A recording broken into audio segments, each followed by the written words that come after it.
सर्वात प्रथम तुम्हाला प्रजासत्ताक दिनाच्या हार्दिक शुभेच्छा। आज आपण बनवणार आहे प्रजासत्ताक दिनानिमित्त स्पेशल पावभाजी। त्यासाठी साहित्य आहे कोथिंबीर, अद्रक, लसूण, जिरं, इथं पावभाजी मसाला आहे, लाल तिखट आहे, हळद आहे आणि मीठ आहे। इथं टॅमॅटो आहे, इथं बटाटे सोलून मी पाण्यात ठेवला आहे आणि इथे मी गाजर, वाटाणा आणि फ्लावर घेतलेला आहे। चला तर आता कुकर तापायला ठेवूया। ह्याच्यामध्ये मी तेल ओतणार आहे आणि तेल ओतून झालं की ह्याच्यामध्ये मी लसूण आणि अद्रक बारीक केलेला तो टाकणार आहे मी। हे थोडंसं लालसर झाला आपण त्याला जरा हलवून घ्यायचं। नंतर मग हा लालसर झाला ना ह्याच्यामध्ये आपण कांदा टाकणार आहोत। हे बघा तर कांदा टाकून घेणार आहे। कांदा पण थोडासा आपण लालसर परतून घेणार आहे।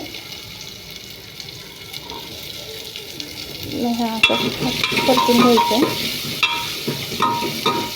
परतूनंतर थोडासा लालसर कलर आला त्याला, हे बघा थोडासा लालसर आला की ह्याच्यामध्ये आपण टॅमॅटो घालणार आहोत।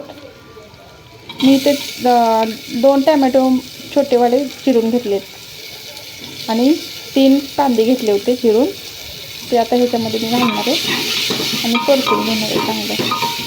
हे बघा थोडासा टॅमॅटो मऊ झाला की आपण त्याच्यामध्ये पावभाजी मसाला, परत लाल तिखट, हळद, मीठ आणि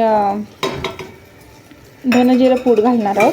परत 1-2 मिनटासाठी आपण ते तेलामध्ये परतून घेणार आहोत। ते परतून झालं की आपण इथं भाज्या 2-3 वेळा चांगल्या धुवून घेतलेल्या आहेत, ते ह्या सगळ्या भाज्या ह्याच्यामध्ये आपण टाकणार आहोत।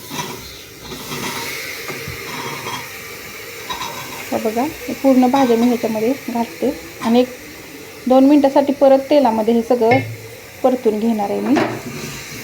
हे बघा असं कुकरमध्ये फटाफट पावभाजी तयार होते, जास्त वेळ नाही लागत आणि खायला पण खूप सुंदर लागते।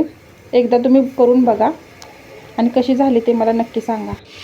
हे बघा झालं। आता आपण हे कुकरमध्ये थोडं पाणी टाकणार आहोत आणि ह्याला शिट्ट्या करणार आहेत, 3 शिट्ट्या करायच्या म्हणजे ही चांगली शिजली जाते। त्याच्यामध्ये मीठ वगैरे मी अगोदरच टाकलं आहे, थोडीशी कोथिंबीर वरून घालणार आहे आणि नंतर शिजल्यानंतर पण थोडीशी मी टाकणार आहे वरून कोथिंबीर। आणि आता ह्याच्यामध्ये मी पाणी टाकते। तुमच्या अंदाजानं जेवढी तुम्हाला बनवायचं तेवढं ते पाणी कमी जास्त करू शकताय। जास्त घट्ट झालं तर तुम्ही गरम पाणी टाकू शकता ह्याच्यामध्ये वरून।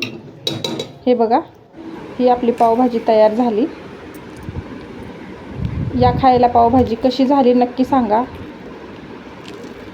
आणि आवडली असेल तर सबस्क्राईब करा, फॉलो करा। या पावभाजी खायला।